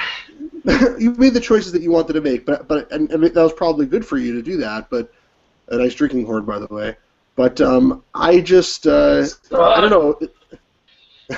In the topic of are people cool today that weren't cool back then? I wonder if that has anything to do with it. I have no idea, honestly, but just a speculation. I guess it is just much more common these days. We have mentioned a few things earlier, like you have every device, everyone. Who has? Hi, David. Who has an handy a mobile phone, which is the smartphone today. So everyone has a smartphone. Everyone games on smartphones. If you go to the subway or wherever, you see everyone is gaming. Girls, women are much more into gaming than years ago, I guess. And there are some games which are dominated by women and played by women. So if they are in a relationship with someone who is gaming, they are much more opener to the topic, I think, than it would be like maybe 20 years ago, where it maybe would be a bit dominated by men at all. I'm not sure. Maybe Joe can share some of his wisdom from back then, how it was. But I think Joe's getting fed up with being referred to as the old man of the mountains. I just think you have, as we mentioned, you see it everywhere in the TV, and even in big movies there's a president, and if the president has like 5 minutes to breathe, he's sitting in front of a gaming system and then plays a bit. So it's much more a wider topic and more acceptable and accessible for everyone. And it's not stigmatized anymore. It used to be. Exactly. You were inherently uncool if you were into this shit. I think so, and if I see what's going on in Germany, this retro scene, if you look into that, there are so many interested into all old game systems, all consoles, and if there's an event where they show all devices, all consoles, or so, they go bigger and bigger, and more events occur during the months, and the audience is rising for that. It's getting bigger, and I like that. It's nice to see. My tapping keyboard brought me up. Hey, David. We're currently on the subject of must game collectors be nerdy, or can we be attractive and cool? I mean, obviously we're all very attractive, so we've gone straight to the cool. Well, hi guys, by the way. Hey, nice to meet you. I don't know if my microphone is... It's fine. We can hear you. Okay. Well, it really depends now, such as I think Pascal was saying. I didn't hear everything, but nowadays almost everyone just plays, especially console games, but everyone plays games more or less, even like Facebook games, if not. And yeah, I think that apart from us, there are other attractive people playing old school games, old computer games. Back then, I think it was more like a geeky thing to do.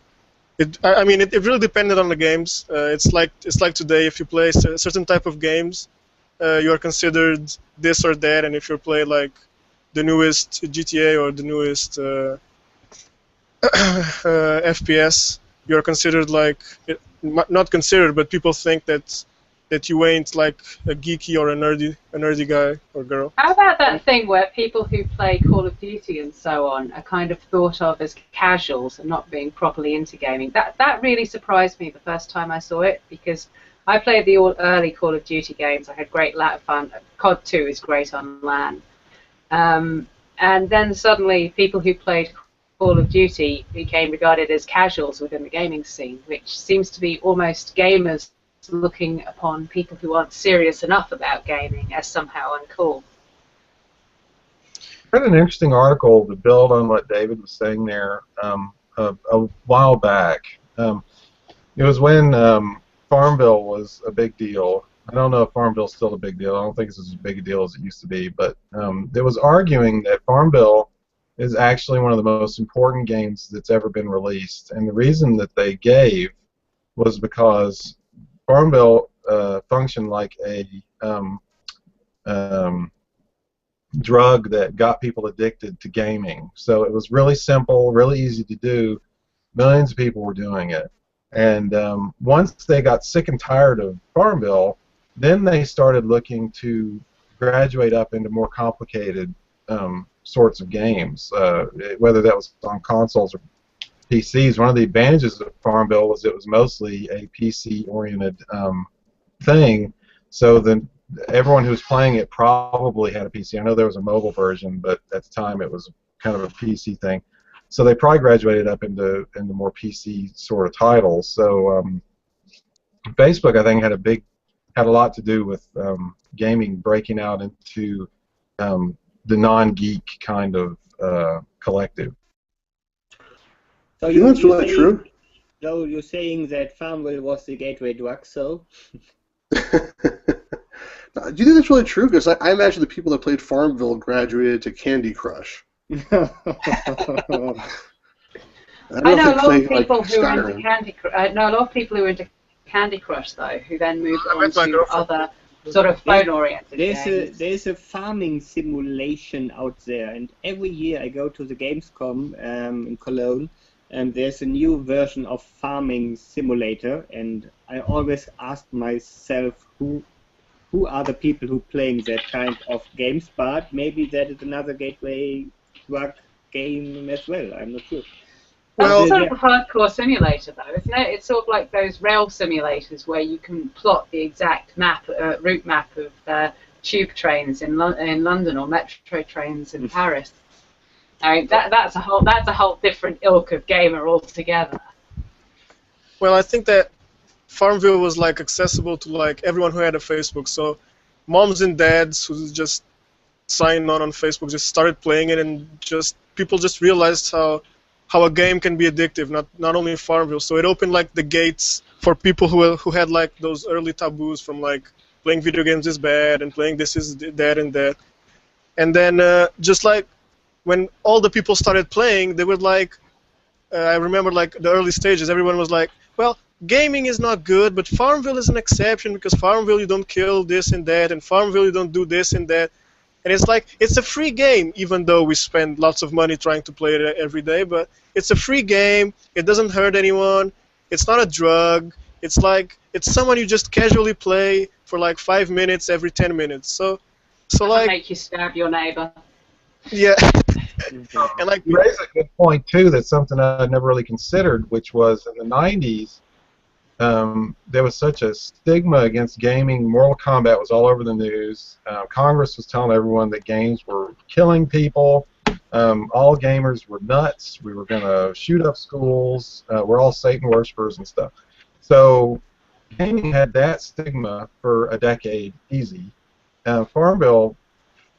Farmville's just an example. I should probably say Facebook hits the scene.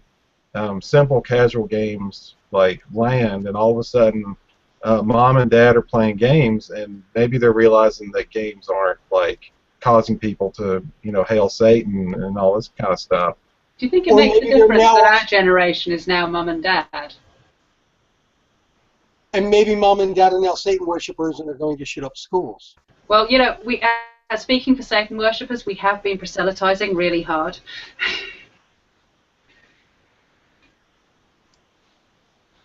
Why is this stuck on me? Someone say something. Come back to Well, There's the a lot. fold, you demon lord. We're dumbstruck. No, it's like I'm like a little bit shocked because I'm considered a dad, but it's okay. Yeah, Yeah, it's, sure. we are now most of us in our 30s, and that I think makes us the parental generation. We are the faces of responsible adulthood, ladies and gentlemen. David is a father, so that makes him a crotchety old nerd. just like the rest of us.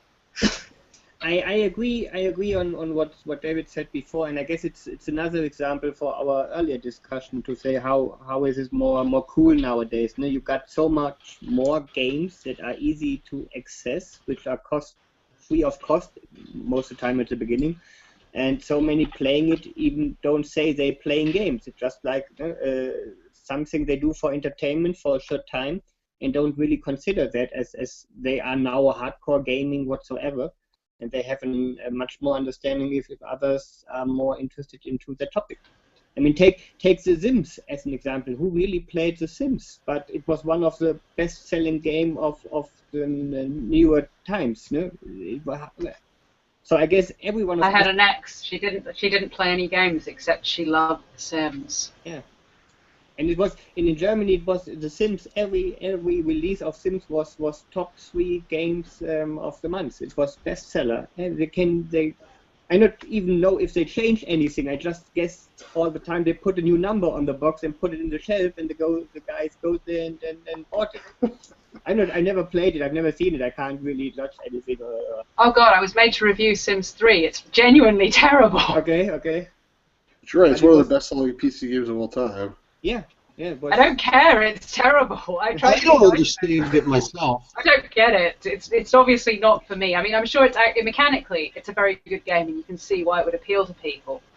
Okay. But from the perspective of what I enjoy, it's absolutely not it. And I quite like sports. It scratches that same itch that Farmville scratches, I think, for people, which is creating something and having some sort of ownership over whatever that is. It seems to be a popular thing for a lot of people.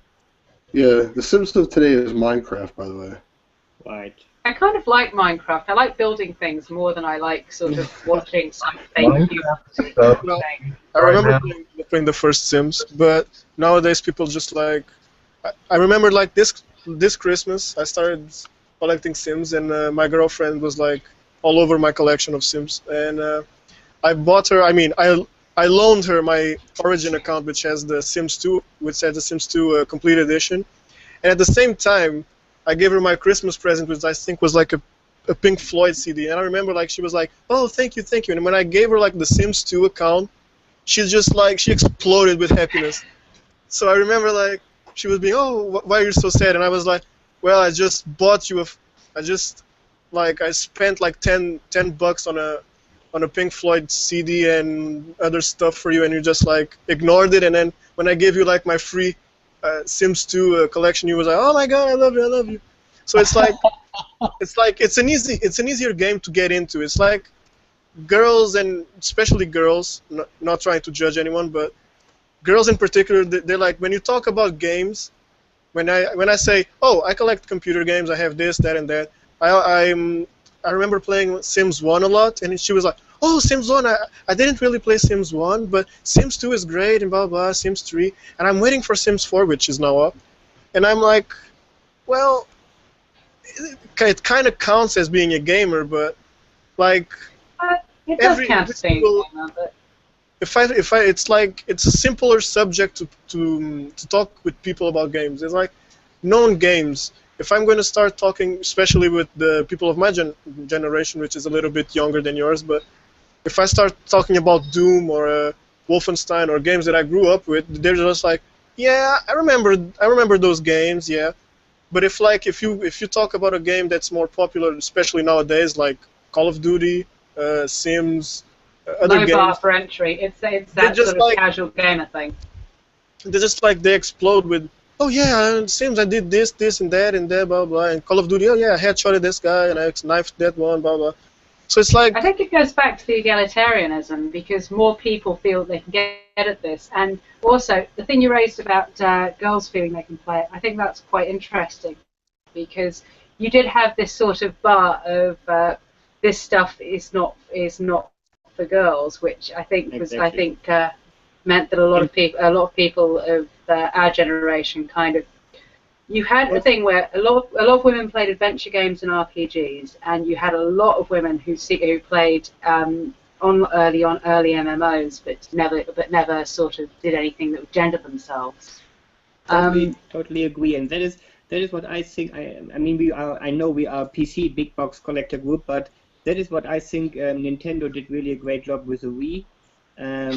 They made at the time where you had Xbox and PlayStation battle, who has a better system, more graphics, more power, more everything.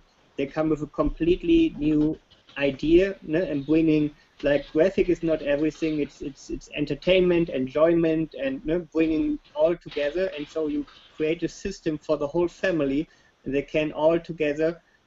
Moms and dads and kids can play these Wii games and have fun, and on an individual base or on a group base if they want to play it all together. And I think they really did a pretty good job with that. And that again opens a bit the understanding about gaming, and interesting. And you now can talk with your dad about gaming. I mean, who wants to talk with his parents about gaming or so? It's not your actually, parents. This is quite interesting because Larry 3 here, I actually was one of the first games I played through with my mum, who is downstairs now. She's an outlier, I know, because she was a computer programmer and she was a DBA when I was growing up, and so on. But we had that unusual sort of relationship where I had a parent who understood video games and who encouraged me to play them and to use computers in general. And I think now, again, partly because of generational shift and partly because of greater accessibility, we've got people who, kids these days have parents who understand that computer games are a legitimate form of entertainment as opposed to something that's going to induce crime or devil worship or something like that. And I think that's kind of a lot to do with the big shift we're seeing. I totally agree. I totally agree. If I remember my childhood, when I was early getting in contact with adventure games, the early Sierra text adventure games, my parents didn't had English back then in school if they were younger, so their English skills were really limited. So we didn't play these games together. I was troubling playing them. I was like 9 to 11, something like that, and my English skills were not that good at all. So I had problems to get access to these games, but my parents never even tried that. So there were only limited games we really had a chance to play or enjoy together. This was games like, I remember I played Zokoban with my dad, I played Lemmings with my dad. These were the games we sit together and play. And my dad is still playing Lemmings today on his laptop, and he enjoys it. But there were a lot of options for us in Germany. Games from the US or from other countries were mostly in English. It took a time when they started to translate them completely into German. This was not given for the earliest games. So this separates us from having a playground to enjoy together. And nowadays, this isn't an option at all. There are so many games you don't even need to know any language at all, like Wii or whatsoever, and you can enjoy it in the whole family. By the way, I really don't like those adventure games where there's no talking and it's like some guy going like, and they don't want to localize it, so they cheap out and they have some fake language or something. It drives me crazy. As a side point. When I was younger, like, my mom was not really into gaming, but she had a programming course so that she could like get a job as a secretary, I think. And I remember like when I was younger, I would like play Doom 2 and Doom 2000. Like the first game I ever played, the first game I completed, I was like 4 years old, was Doom. But yeah, I had like the God mode, so it was easy. I think I took like a year or so, but yeah. But I remember like this one time when I was like at school, I was like at first or second grade. I just came from school, like I had my computer for I think a month or so. I came home, nobody home, no food on the table, nothing, and I was like, okay, what the hell?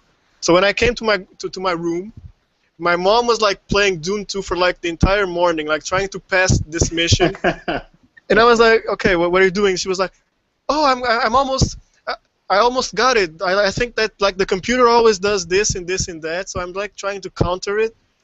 And I was like, yeah, mom, yeah, I'm like a little bit hungry, you know. But Make your own damn lunch. yeah, but it was like, I think it was like the first and I think the only time when, or the only specific game that my mother liked, it was like that RTS, and I think she liked a spin-off of Puzzle Bubble. she liked that. She liked that also. But yeah, but I remember like when I told my mom, like, I was like, okay, mom, I like Doom 2 and Doom 2000, blah, blah, blah, but I'm going to my neighbor's house to play Doom. And she was like, oh, but shooting is not, I really don't like it. Shooting, you do this, and that, and you become violent, and you become like this. And I remember like one time I said, well, when you're playing Doom, you're killing innocent, you're killing troops of enemy people, of enemy houses. So it's like the same thing, but you're just like killing demons, and you're like killing the evil. Isn't that what you're supposed to do? And she was like, yeah, but I don't like you playing those games, blah, blah, blah, blah. So I'm going to, instead of that, why don't you just, I'm going to buy you like this new game I saw. I think it's Age of Empires. It's like, it's historical and it's beautiful, blah, blah, blah. So yeah, she didn't really enjoy me playing FPS games at that time, even though she had like this brief connection with gaming. But yeah, since then, she just ignored like the fact that I used to play video games. Sometimes when I started collecting, she would be interested. I think she even hinted me that she had a Spectrum in the attic. Even though 2 weeks of cleaning after I didn't saw the Spectrum, I only saw like a ton of cassettes. But and it's actually a way to get you to clean the attic. Well, yeah, it was like, I mean, I found the original adapter, so it's something. It might still be in there somewhere. My dad hated Doom so much. I was like, I guess 15 or so when Doom was released, and I played it with my older brother. We had a PC room in the basement where we played a lot of games and had connected our PCs and so. And he hated the first time when he saw me playing it, and I run around with a chainsaw and slashing all the enemies. That was too much for him to take. So he forced us, like, I guess, million times to uninstall it, and he was standing next to each us and forced us to uninstall it and waited until it was uninstalled, and we waited until he left the room to install it again and play it again without sound at all. Or we arranged so to pretend to go to sleep and wait until everyone was sleeping and then go back to the basement and play for like half an hour or so.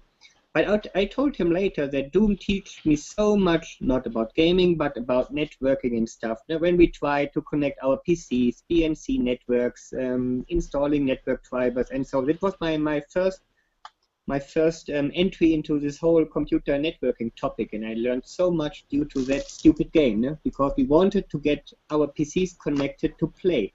You don't have things like that today. You have a console, you have online groups where you meet, hit play, and that's it. Back then, I needed more time to get PCs connected than enjoying the game. It took us like, if a friend comes over with his PC, different network drivers, different network cards, it took us like 2 to 3 hours to connect our PCs. And then we were so happy that we have connected our PCs, but we were so tired to play. So we played like an hour for 2 or 3 hours before having all these technical issues solved. And I told him later that it really taught me a lot, and it brought me into IT and all the things I do today. So thanks to that, I learned a lot. So I don't think it was so bad to have a double shotgun or so at all, because I think that's a really good point. Because of the time at which we got into gaming, it predicated us knowing quite a lot about technology, which, going back to the cool discussion, obviously makes us cool because we can make shit work. Which is an automatically useful skill. That's all we have time for the recorded program right now. The rest of you will be continuing in the after show. Thank you, everyone, for participating. I hope I've not been too awful or too drunk a host. Cheers. Thanks a lot, KG, for having us.